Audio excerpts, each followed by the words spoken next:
2x plus 4y equivalent to 137.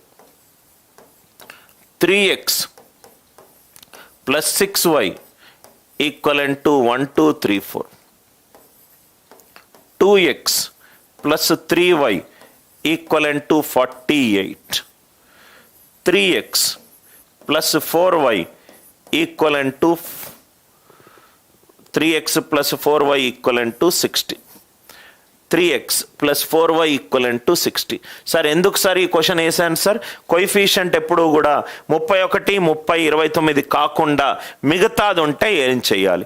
2x plus 4y equivalent to 137. మనం ఏం కనుక్కుంటున్నాము? Positive integral వాల్యూలు కనుక్కుంటాం.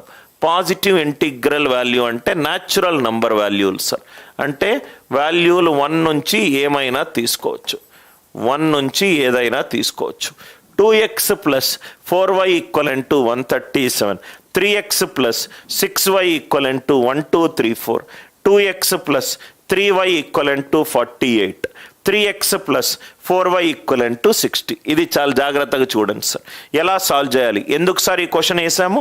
ఇక్కడ 31, 30, 29 కాకుండా ఉంటే ఆ పద్ధతి కూడా మీరు తెలియాలి. రైట్ నవ్ ఇక్కడ చూడండి sir. 2x plus 4y equivalent to 137. Solutions. First one 2x 2 into any number even number. 4y 2 into 2y even number. Even plus even it is an even number. Even plus even it is an even number. 137 అనేది odd number. కాబట్టి first one answer ఎంత? No value for X comma Y. First one answer ఎంత? No value for X comma Y. మళ్ళీ చెప్తున్నాను, 2x 2 into any number. 2 into any number చేస్తే అది even number అవుతుంది. 4y 2 into 2y అంటే ఇది కూడా ఈవెన్ నంబర్ అవుతుంది. ఇది ఈవెన్ నంబర్, ఇది ఈవెన్ నంబర్. 2 ఈవెన్ నంబర్స్ని యాడ్ చేస్తే ఆన్సర్ కూడా ఈవెన్ నంబర్ వస్తుంది. ఆన్సర్ కూడా ఈవెన్ నంబర్ వస్తుంది. ఆన్సర్ కూడా ఈవెన్ నంబర్ వస్తుంది. 137 అనేది ఆడ్ నంబర్. 137 అనేది ఆడ్ నంబర్. కాబట్టి నో వాల్యూ. 2x అనేది ఈవెన్ నంబర్, 4y అనేది ఈవెన్ నంబర్. 2 ఈవెన్ నంబర్లను యాడ్ చేస్తే ఆన్సర్ కూడా ఈవెన్ నంబర్ రావాలి. రెండోది ఇక్కడ చూడండి సార్. 3x 3x అనేది 3 తోటి డివైడ్ అవుతుంది. 6y 6 అనేది కూడా 3 తోటి డివైడ్ అవుతుంది. అంటే లెఫ్ట్ హ్యాండ్ సైడ్ 3 తోటి డివైడ్ అవుతుంది. 3x అంటే 3 తో డివైడ్ అవుతుంది. 6y అనేది కూడా 3 తోటి డివైడ్ అవుతుంది. ఇది 3 తో డివైడ్ అవుతుంది, ఇది 3 తో డివైడ్ అవుతుంది. లెఫ్ట్ హ్యాండ్ సైడ్ 3 తో డివైడ్ అవుతే రైట్ హ్యాండ్ సైడ్ కూడా 3 తోటి డివైడ్ అవ్వాలి. రైట్ హ్యాండ్ సైడ్ కూడా 3 తోటి డివైడ్ అవ్వాలి. 3 తోటి డివైడ్ అవ్వాలి అని అంటే దాని డివిజిబిలిటీ రూల్ ఏంటి? Some of the digit should be divisible by 3. Some of the digit should be divisible by 3. 4 plus 3 ఎంత? 7. 7 ప్లస్ 2 ఎంత? 9. 9 ప్లస్ 1 ఎంత? 10. 10 అనేది రైట్ 3తో డివైడ్ అవుతుందా? అవ్వట్లేదు. సో కాబట్టి ఇట్లాంటి క్వశ్చన్ మీకు అడిగితే టకాటక్ మీకు ఆన్సర్ వస్తుంది సార్. 3x అనేది 3తో డివైడ్ అవుతుంది.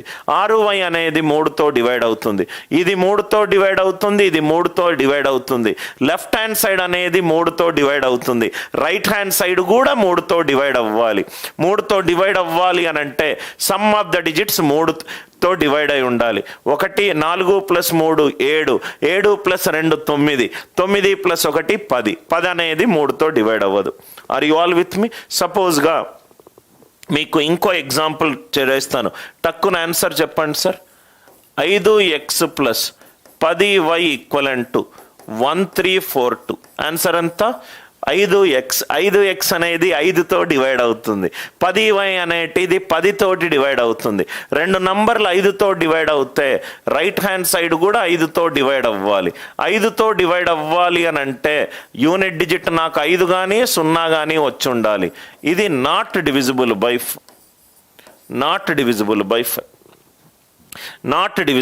5. అర్థమైందా సార్? ఫస్ట్ 3 ప్రాబ్లంలు. ఐ హోప్ మీకు ఒక డైరెక్షన్ ఇస్తే చాలు సార్, ఒక ఐడియా ఇస్తే చాలు మీకు అర్థమవుతుంది. ఎందుకు ఈ 3 ప్రాబ్లంలు అంటే ఎస్పెషల్లీ ఎవరైతే ఎస్ఎస్సి స్టూడెంట్స్ ప్రిపేర్ అవుతున్నారో వాళ్ళకు ఒక క్వశ్చన్ అడిగారు సార్.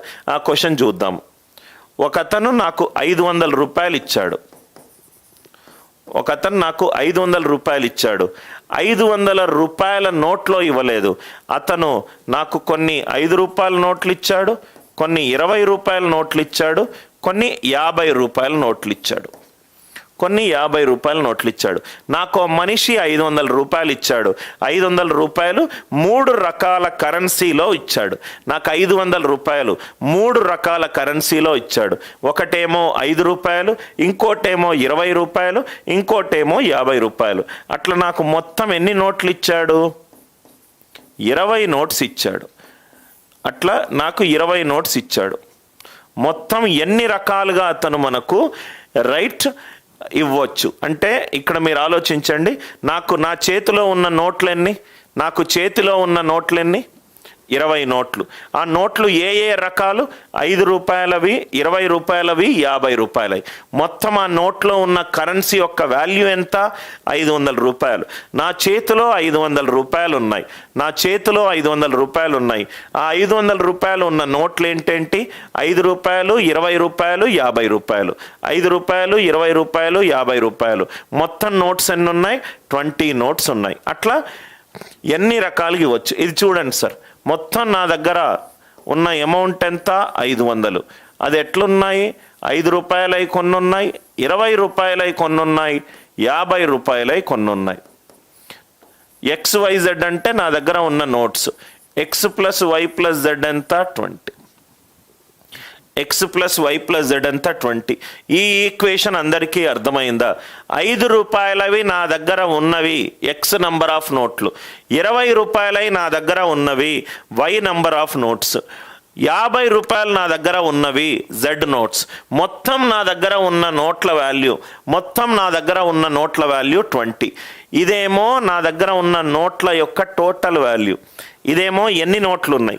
మొత్తం నా దగ్గర 20 నోట్లు ఉన్నాయి. ఆ కొన్ని నోట్లు 5 రూపాయలే కావచ్చు, 20 రూపాయలే కావచ్చు, 50 రూపాయలే కావచ్చు. ఈ ఈక్వేషన్ అందరికీ క్లియర్ అయిందా సార్? ఈక్వేషన్ ఎక్కడ మీకు సార్ 31 కాకపోతే ఎట్లా అనే క్వశ్చన్కే ఒక కొత్త స్లైడ్ వేస్తున్నాను సార్. ఈ ఈక్వేషన్ క్లియర్ అయింది కదా?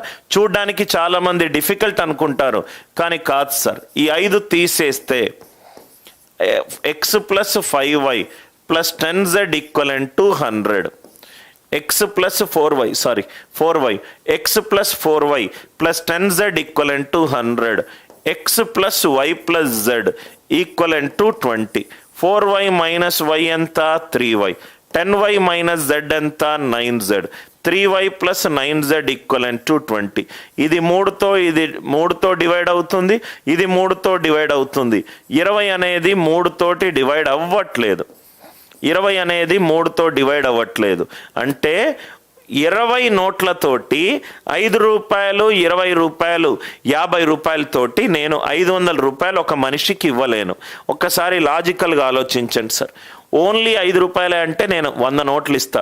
ఎగ్జాక్ట్గా నేను యూజ్ చేయాల్సింది ఎన్ని నోట్లు? ఎగ్జాక్ట్గా నేను యూజ్ చేయాల్సింది ఎన్ని నోట్లు? 20 నోట్లు. ఈ ఎగ్జాంపుల్కి ఒక ఎగ్జాక్ట్ ప్రీవియస్ ఇయర్ క్వశ్చన్.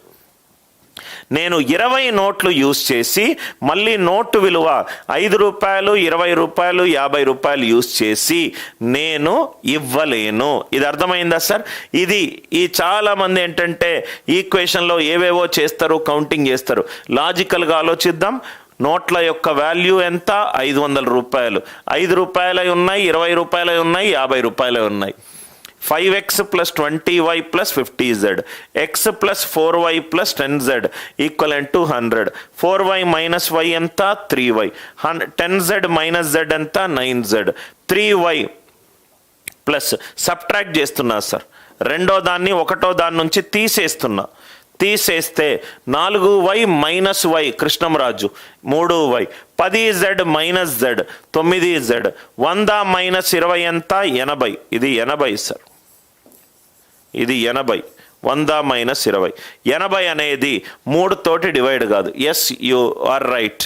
నేను 80 బదులు 20 వేసాను. ఇది 80. 3y plus 9z equivalent to 8. అంటే మనకు కాన్సెప్ట్ ఎంత ఇంపార్టెంట్ అంటే కౌంటింగ్ చేయకుండా మనము సాల్వ్ చేయొచ్చు. ఇదే మోడల్ క్వశ్చన్ సార్. ఇదే మోడల్ క్వశ్చన్. 5 డివిజన్ చేసి నాగేష్, రెండోది మొదటి దాని నుంచి తీసేశాను. ఎక్స్ పోయింది. 4y మైనస్ వై ఎంత? 3y. 10z మైనస్ z ఎంత? 9z. 100 మైనస్ 20 ఎంత? 80. 3y ఏమో నగేష్ 3తో డివైడ్ అవుతుంది. 9z కూడా 9తో డివైడ్ అవుతుంది. 80 అనేది 9 తోటి డివైడ్ కాదు. 80 అనేది 9 తోటి డివైడ్ కాదు. Are you all with me? So it is not divisible by 3. Not divisible by 3 అంటే first problem, second problem, third problem అర్థమవుతాయి. ఇది చాలా ఈజీగా చేయొచ్చు.